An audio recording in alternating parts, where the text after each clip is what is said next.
સાવરકુંડલા સૂર્યોદય petrol pump પાસે ધોળા દિવસે 5 સિંહોએ એક પશુનો શિકાર કરેલો હતો।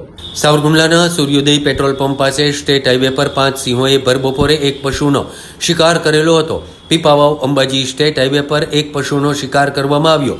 સતત વાહનોની અવરજવર વચ્ચે સિંહોએ સ્ટેટ હાઈવે પર પશુને દબોચી લીધેલું હતું। પશુનો શિકાર કરતા સિંહો સામે વાહન ચાલકોએ હોર્ન વગાડતા સિંહોએ ચાલતી પકડેલી હતી। દિવસ દરમિયાન શિકારની શોધમાં સિંહોએ સ્ટેટ હાઈવે પર શિકાર કરેલો હતો।